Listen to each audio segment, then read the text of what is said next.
Assalamualaikum warahmatullahi wabarakatuh. Hamdan syukran lillah, amma ba'd. Sahabat manusia plural yang saya hormati dan saya banggakan, tadi saya mengupload statement Ahmad Dhani menanggapi Ustadz Abdul Somad yang ditolak oleh Singapura, yang sangat lucu sekali. Kemudian ditanggapi oleh seorang pengajar kayaknya di sana ya, mengatakan jin botol kepada Ahmad Dhani. Saya penasaran cari link video yang lebih panjangnya daripada statement itu. Ternyata saya menemukan ini bahkan lebih parah. Saya nilai ini masuk ke dalam kategori fitnah, bukan hanya framing tetapi fitnah kepada pemerintah Indonesia. Katanya pemerintah Indonesia sengaja menyurati Singapura untuk menolak UAS. Waduh. Sudah kacau ini musisi somplak ya.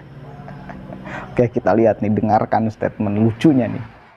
Siapapun pejabat di negara ini yang mengirimkan pesan kepada pemerintahan Singapura untuk menolak Ustadz Abdul Somad, untuk mendeportasi Ustadz Abdul Somad yang memulangkan di Indonesia, itu adalah pejabat-pejabat yang pastinya Islamofobia udah pasti, dan pastinya pejabat ini, kalaupun bukan pejabat kan nggak mungkin memberikan surat resmi kepada pemerintahan Singapura untuk menolak mendeportasi Ustadz Abdul Somad. Ulama paling terkenal di Indonesia ditolak.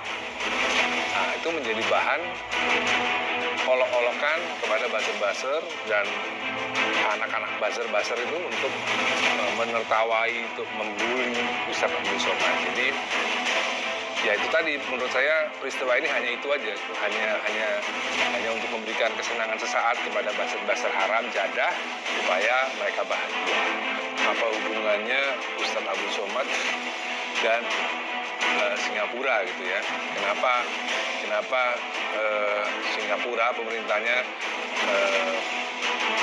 melarang Ustadz Abdul Somad untuk datang ke Singapura, sementara kita tahu Singapura adalah tempatnya para koruptor menyembunyikan duitnya, naruh duitnya. Bahkan mungkin banyak koruptor Indonesia yang dalam tanda kutip belum ketemu, itu mungkin juga di Singapura. Jadi lebih enak jadi koruptor daripada jadi ustadz seperti Abdul Somad yang tidak bisa masuk ke Singapura. Coba menurut kalian ini masuk ke dalam kategori fitnah atau enggak? Kalau misal kemudian ini tidak benar, jelas ini masuk ke dalam kategori fitnah menurut saya. Masuk ke dalam kategori provokasi. Coba aja kita adu rasional. Nih ya. Kalau misal pemerintah Indonesia benar-benar ingin mencegal Abdul Somad di Singapura, apakah UAS datang ke Singapura untuk berdakwah? Itu dulu pertama. Untuk berdakwah enggak? Apakah kemudian liburannya dijadwalkan? Di-upload di Facebook apa di YouTube-nya? Kemudian orang lain tahu, oh ini ada jadwal liburan UAS, sehingga kemudian pemerintah hati-hati dan waspada, kemudian menyurati Singapura untuk menolak UAS. Saya kira enggak dituliskan di statusnya, enggak dipamerkan ke publik bahwa dia akan liburan ke Singapura. Karena bukan untuk berdakwah. Tetapi Ustadz Abdul Somad datang ke Singapura itu untuk liburan. Yaitu kan privasi keluarga, bukan untuk ceramah kan. Dia mengatakan itu kan, UAS itu mengatakan itu kan, untuk liburan. Itu kan privasi keluarga. Sebelumnya kan nggak ada yang tahu bahwa UAS akan liburan ke Singapura. Dan kemudian dipulangkannya kan sebelum masuk. Kalau sudah sehari, 2 hari, 3 hari masuk ke Singapura, kemudian tiba-tiba dideportasi, disuruh pulang, itu baru imajinasi kita mungkin, oh ini ada campur tangan pemerintah kita, kemudian menyurati pemerintah Singapura untuk mengembalikan UAS, untuk mendeportasi UAS. Ini kan belum masuk, baru mau masuk di gerbang. Dan kemudian kan pemerintah Singapura juga jelas memberikan alasan, bukan karena terkait adanya surat dari pemerintah Indonesia. Aneh saya. Katanya ini untuk pesta pora para buzzer. Gak ada pesta porang, gak ada pesta porang. Saya termasuk orang yang seringkali disebut buzzer ya, karena mungkin selalu mengkritik orang-orang yang berseberangan dengan pemerintah, padahal nggak mesti juga. Saya beberapa kali juga komentari kebijakan Presiden Jokowi, ya.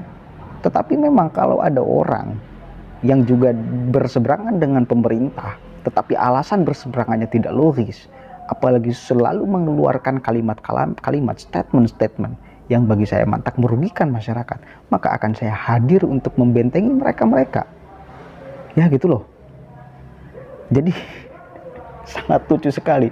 Udahlah, saran saya gini aja Pak Dhani, karena semakin kesini Anda terlalu ngawur ternyata dalam berstatement ya. Masuk ke dalam kancah perpolitikan semakin bukan malah hebat, tetapi malah berantakan. Saran saya, dan saya yakin juga netizen banyak yang menyarankan ini ya, kembali ajalah ke profesi awal sebagai seorang musisi. Pasti bakal banyak penggemar tuh Anda.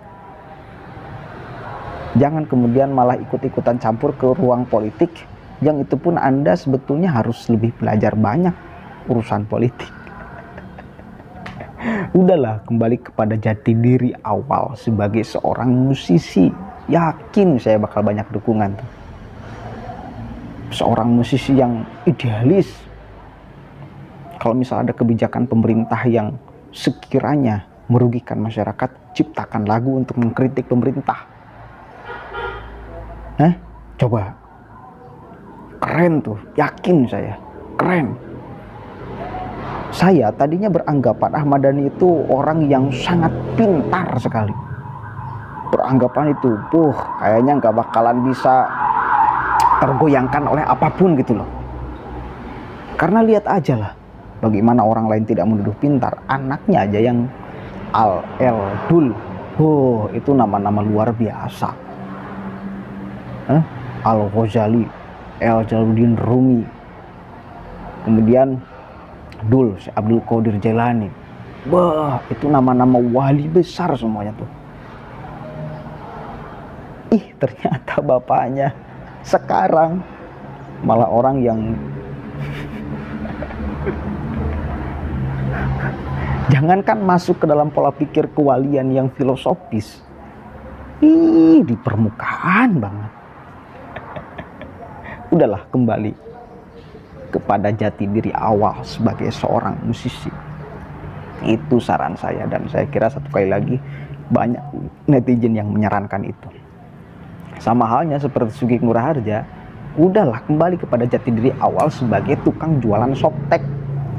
Pantas, cocok Anda menerangkan, mengkampanyekan tentang softtek, itu sangat pantas daripada jadi ustadz ngawur berantakan, malah akan menyesatkan umat. Dolun mudilun, sesat dan menyesatkan. Berbahaya. Anda mengampu pelajaran yang Anda sendiri harus belajar dulu gitu loh. Jangan dulu Anda mengajar tentang agama, sementara kebutuhan Anda itu bukan mengeluarkan ilmu, tetapi mengisi kepala dengan ilmu agama. Jangan dulu ingin dikeluarkan ilmu agama sebelum Anda ada di dalam kepala ilmu agama. Gitu loh. Aduh, ini majalah satu kali lagi kembali lagi kepada Ahmad Dhani. Saya kira ini fitnah yang lebih pas disematkan ke Ahmad Dhani, bahkan lebih kasar daripada jin botol. Jin apa ya? Jin sableng. Jin goblok. Kok ada jin goblok ya? Itulah saran saya ya. Mudah-mudahan ada manfaatnya. Wallahul muwaffiq ila aqwamit thoriq. Wallahu a'lam bishawab. Assalamualaikum warahmatullahi wabarakatuh.